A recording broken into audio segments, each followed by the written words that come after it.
ఎన్నికల తర్వాత కాంగ్రెస్కు కనుక ఫలితాలు షాక్ ఇస్తే సీఎం సీటుకు ఏమైనా ప్రమాదం ఉంటుందా? ఇప్పుడు కాంగ్రెస్ అంటేనే అందరూ అంటూ ఉంటారు ఇన్ఫైటింగ్ అంతర్గత కుమ్ములాటలు ఇన్ఫైటింగ్ ఉందంటారు.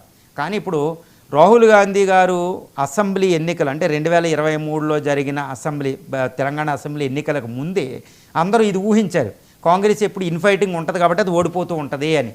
అది కరెక్టే. అంతకుముందు ఎలక్షన్లో ఓడిపోవడానికి కారణం ఏది మనకి ఇన్ఫైటింగే, కాంగ్రెస్లో కుమ్ములాటలు, నీకంటే నీకంటేనే. కానీ 2023 ఎలక్షన్లో మనం రాహుల్ గాంధీ గారు ముందే పార్టీలో క్రమశిక్షణ ఏర్పాటు చేసి బాగా సీనియర్ మోస్టులు పక్కన పెట్టి కాస్త యాక్టివ్ లీడర్ని చూడండి, రేవంత్ రెడ్డి గారిని తీసుకురావడం, అలాగే ఎక్కడోళ్ళని అక్కడ చల్లార్చడం, పెద్ద సీనియర్ మోస్ట్ లీడర్ని ఎవరిని తీసుకురావాలని చాలా క్రమశిక్షణతో లోపలే జరిగింది, కానీ బయటికి ఇన్ఫైటింగ్ జరగలే. అది ఒక విజయానికి పెద్ద కారణమైంది కాంగ్రెస్. మరి ఇప్పుడు ఎలా అంటే ఇప్పుడు స్థానిక ఎన్నికలు అనేది లిట్మస్ టెస్ట్. ఎవరికి? కేంద్రంలో ఉన్న పార్టీ, కేంద్ర ప్రభుత్వ జాతీయ పార్టీలకి సీఎంలుగా వేరు ఉంటారు కాబట్టి సీఎంలకి ఎప్పుడూ కూడా జాతీయ పార్టీలో స్థానిక ఎన్నికలు అనేది పెద్ద లిట్మస్ టెస్టే. ఇప్పుడు రేవంత్ రెడ్డి గారికి ఎలా పరిపాలిస్తున్నారు అని చెప్పడానికి ఎవరికైనా ప్రాతిపదిక స్టాండర్డ్ ఏంటంటే, ప్రామాణికం ఏంటంటే స్థానిక ప్రభుత్వాలు వచ్చి ఎన్నికలే. ఒకవేళ కాంగ్రెస్కి ఏమైనా షాక్ తగిలితే 50 to 60% వచ్చి 40% అన్నీ పట్టిపోయినాయి అనుకోండి, అది కూడా షాకే. ఇప్పటికే వాయిస్ వినిపిస్తూ ఉంటుంది, డిస్కంటెంటిజం మనకు వినిపిస్తూ ఉంటుంది అక్కడక్కడ నుంచి కాంగ్రెస్లో. అవి పెద్దవి అవుతాయి.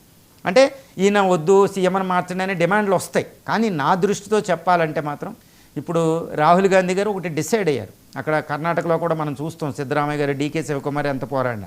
ఇప్పుడు ఏంటంటే ఎప్పుడు కాంగ్రెస్ వస్తే సీఎంలు మార్చేస్తారు అనేది ఒకటి చేస్తూ ఉంటారు ప్రతిపక్షాలు. ఇప్పుడు రాహుల్ గాంధీ గారు డిసైడ్ అయ్యారు. ఎందుకంటే రేవంత్ రెడ్డి గారు బాగా సీనియర్ మోస్ట్ లీడర్ ఏం కాదు, యాక్టివ్గా ఉన్న యంగ్ అనే చెప్పొచ్చు.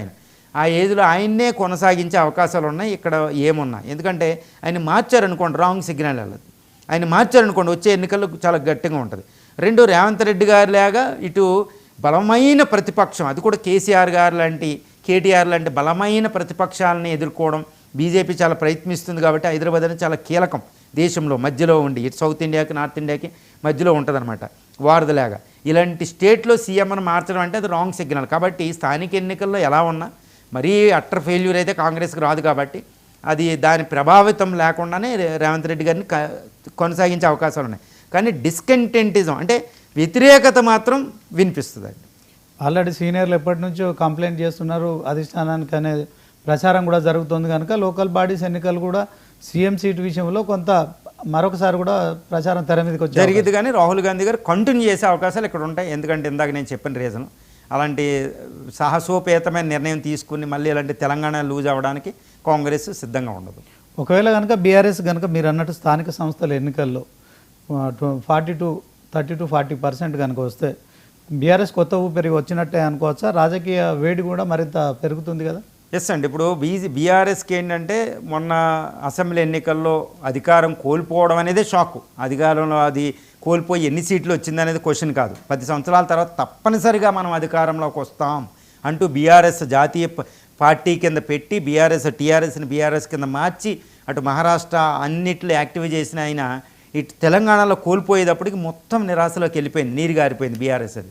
కానీ ఇప్పుడు 20 నెలలు అయింది, స్లోగా పుంజుకుంటుంది. ఎన్నో కష్టాలు, చాలామంది అటు కాంగ్రెస్లో బీఆర్ఎస్లో జంప్ అవ్వడం ఇవన్నీ మనం చూస్తూ ఉంటాం ప్రతిపక్షంలో ఉన్నప్పుడు. ఇప్పుడు అంతే. ఇప్పుడు ఇలాంటి సందర్భంలో ఈ స్థానిక ఎన్నికలను దృష్టిలోనే బీఆర్ఎస్ చాలా టార్గెటెడ్గా పనిచేస్తుంది. ముఖ్యంగా చెప్పాలంటే మనం వరంగల్ దగ్గర జరిగిన సిల్వర్ జూబిలీ 25 సంవత్సరాల టీఆర్ఎస్ వార్షికోత్సవంలో కేసీఆర్ గారి టోన్ కూడా మనం చూసాం. స్థానిక ఎన్నికలే దృష్టి. అక్కడి నుంచి కూడా రాజకీయ వేడి పులుముకుంది. బీఆర్ఎస్ ఇప్పుడు కాళేశ్వరం కమిటీ కూడా ఇది కాంగ్రెస్ కంటే బీఆర్ఎస్కి ఎక్కువ లాభం అవుతుంది అనేది ప్రజల జడ్జిమెంట్ మీద ఆధారపడి ఉంది, ఆ తర్వాత విషయం. కానీ ఈ బీఆర్ఎస్ మాత్రం ఏమన్నా 30% సీట్ల దాకా స్థానిక ప్రభుత్వాల్లో కొట్టుకోగలిగితే ఇటు జీపీజీ, గ్రామ పంచాయతీ level, ZPTC, MPTC, greater హైదరాబాద్లో కొట్టుకోగలిగితే అది పెద్ద బిగ్ లీప్ ఫార్వర్డ్ అనమాట. అది బిగ్ విన్ అవుతుంది. దాన్ని ఆసరా చేసుకుని వచ్చే అసెంబ్లీ ఎన్నికలను అది బాగా చేయొచ్చుంది. కాబట్టి రాజకీయ వేడి చాలా ఎక్కువైపోతుందండి. అసెంబ్లీలో ఎంత కాకుండా స్థానిక ప్రభుత్వాల్లో 30% దాకా సీట్లు కొట్టుకోగలిగితే 25% మించి అసలు తిరుగులేని విన్ అని చెప్పుకోవచ్చు. అసలు ఆ బీఆర్ఎస్ బెడద ఉండకూడదంటే ఇటు కాంగ్రెస్ ఏం చేయాలి, అది 20% కూడా దానికి రాకుండా ఉండేటట్టు ఇది బలపరచుకోవాలన్నమాట. అంటే వచ్చే స్థానిక ప్రభుత్వ ఎన్నికలు అనేవి ఇటు గ్రామ పంచాయతీ, జిల్లా పరిషత్తు, మండల పరిషత్తు, గ్రేటర్ హైదరాబాద్, ముఖ్యంగా గ్రేటర్ హైదరాబాద్, ఈ ఎన్నికల్లో ఎవరెవరికి ఎన్ని వచ్చినాయి అనే దాని మీదే రాజకీయ సమీకరణాలు, రాజకీయాలు వచ్చే అసెంబ్లీ ఎన్నికలు, వచ్చే లోక్సభ ఎన్నికలకే ఆధారపడి ఉంటాయి. ఓకే రావు గారు, ఇప్పుడు వాస్తవానికి మీరు అన్నట్టు రేవంత్ రెడ్డి 20 నెలలుగా కూడా అంటే ఒకవైపు ఆర్థికంగా అప్పులు చేసింది బీఆర్ఎస్ పార్టీ అని చెప్తున్నారు, అదే క్రమంలో సంక్షేమ పథకాలు అమలు చేస్తామని కూడా చెప్తున్నారు. సో ఏవైతే 6 గ్యారంటీల మాటున ఉన్న 13 పథకాలు కూడా ఇంప్లిమెంట్ చేస్తామని చెప్పి కూడా చెప్తున్న పరిస్థితి. అంటే వాళ్ళు 100 రోజుల్లో 6 గ్యారంటీలు అమలు చేస్తామని చేయలేకపోవడం పట్ల ప్రజల వ్యతిరేకత పెరిగిందంటారా? ఇదే అంశం ఆ ప్రభుత్వం గ్రహించి ఈ స్థానిక సంస్థల ఎన్నికలు పోస్ట్ పోన్ చేస్తుంది అనుకోవచ్చా? ఇక్కడ సుస్పష్టంగా ఏంటంటే వచ్చిన 100 రోజుల్లో అంది ఇవ్వలేదు అనేదాన్ని ప్రతిపక్షం కూడా బలంగా తీసుకెళ్ళింది. ఇంకోటి ఏంటంటే అటు బీఆర్ఎస్, అంతకుముందు బీఆర్ఎస్ ప్రభుత్వంలో రైతులుకి చాలా ఉపయోగం జరిగింది. అగ్రికల్చర్ డెవలప్మెంట్లో ఇప్పుడు మనం తెలంగాణలో ఉండి చెప్పేది కాదండి, నేషనల్ లెవెల్లో నీతి ఆయోగ్ రిలీజ్ చేసింది, తర్వాత మన ఎస్బీఐ రిపోర్ట్లు కొన్ని ఉంటాయి, తర్వాత రిజర్వ్ బ్యాంక్ రిపోర్ట్, ఇవన్నీ చూస్తే తలసరి ఆదాయంలో తెలంగాణ మొట్టమొదటి ప్లేస్కి వెళ్ళడం, అగ్రికల్చర్ ఉత్పత్తులు ఎక్కడికి వెళ్ళడం, రైస్ ఉత్పత్తులు దేశంలో అగ్రగణ్యం, మత్స్య సరఫరా పెరగడం, అగ్రికల్చర్ డెవలప్మెంట్ అక్కడ కనిపిస్తుంది. ఇప్పుడు ఈ స్కీమ్ని కేసీఆర్ కొట్టడానికి, బీఆర్ఎస్ కొట్టడానికి ఇది తీసుకొచ్చిన 6 గ్యారంటీలు 13 అంశాల మీద 100 రోజుల్లోనే ఇంప్లిమెంట్ చేస్తామనేది బీఆర్ఎస్లో కొంచెం ప్రాబ్లమ్స్ ఉండడం వల్ల ప్రజలు వ్యతిరేకత, యాంటీ ఇన్కంబెన్సీ వల్ల కాంగ్రెస్కి ఇచ్చారు. కానీ కాంగ్రెస్ ఏ ప్రామిసులు అయితే తీసుకొచ్చిందో ఆ ప్రామిసులు అనే విషయం మీద ప్రజలు అసంతృప్తిగానే ఉన్నారు. ఆ విషయంలో తిరుగులేదు. ఎందుకంటే 20 నెలలు అయింది కాబట్టి మేము ఇంప్లిమెంట్ చేస్తాం అంటే ఇప్పుడు అనే క్వశ్చనే వస్తుంది. కాబట్టి కాంగ్రెస్ అనేది వచ్చే 2 నెలల్లో ప్రజల్లో ఉన్న అసంతృప్తిని ఏ విధంగా చల్లారుస్తుంది, ఈ పథకాలను ఎలా అమలు జరుపుతుంది అనే దాని మీద ఈ 2 నెలల్లో ఎక్కువ చేయలేం. కానీ 2 నెలల్లో ప్రజలను కన్విన్స్ చేయడానికి ఇప్పుడు రేవంత్ రెడ్డి గారు విద్యార్థుల దగ్గరికి అశోక్ నగర్ వెళ్ళడం, జాబ్ నోటిఫికేషన్ అని, రైతులకు సంబంధించి రుణమాఫీని, తర్వాత రైతు భరోసా నిధులు రిలీజ్ చేయడం, తర్వాత ఈ పెన్షన్ ఇవన్నీ అవ్వడం, ఇన్ఫ్రాస్ట్రక్చర్ మాట్లాడడం, ఇవన్నీ ఒక యాక్టివిటీ మనం చూస్తున్నాం అనమాట. అంటే ఏంటి, ప్రజల్ని ఈ 100 రోజులు మేము ఇంప్లిమెంట్ చేయము, కానీ మేము గ్యారంటీకి ఇంప్లిమెంట్ చేస్తాం, పక్కా ఇస్తాం, ఏ ప్రామిస్ని కాంగ్రెస్ పక్కన పెట్టదు అనే విధంగా అది వెళుతుంది.